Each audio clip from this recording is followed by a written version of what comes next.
Егер сіздің қалыбыңыз болмаса, сметаник пирогын әсел пештің табасында пісіретін боламыз.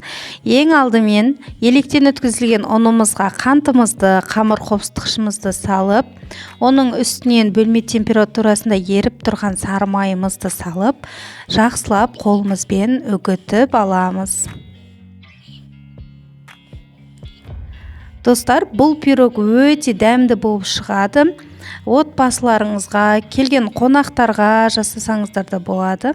Міне қамырымыз дайын болды. Енді үстінен жұмыртқамызды салатын боламыз. Егер қамырларыңыз жұмсақ болса, ұн қоссаңыздар болады, қатты болып қалса, жұмыртқа қоссаңыздар болады.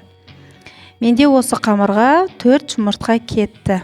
Достар, менің видеом ұнаса, каналыма тіркеліп, лайк басып, комментарий жазып кетіңіздер. Сіздерге бір сәттік жұмыс алмаған үлкен шабыт сыйлайды. Қамырымыз дайын болды. Енді қаймағымызды дайындаймыз.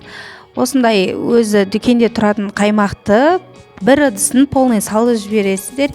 Және үстіне 4 жұмыртқаңызды салып, бір кесе қантымызды салып, осындай венчиктің көмегімен араластыратын боламыз.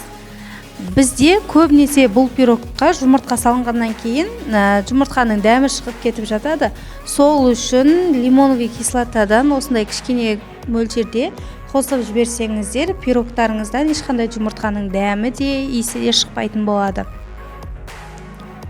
Жасап көріңіздер, өте дәмді болып шығады.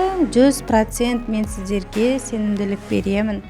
Енді жаңағы дайын болған қамырымызды табамызға астыңғы бөлшегін қалыңдау етіп жайып, қалған кішкене бөлігін осылай жан-жағына сәндеу үшін қоятын боламыз. Осылай үстінен басып бірдей қылып дөңгелетіп алыңыздар. Енді мына қаймағымызды құйып, 200 градуста 30-40 минутта піседі. Піскен кезде өзі қоңырлау болып, мына видеодағыдай болып көрініп тұрады. Сау болыңыздар.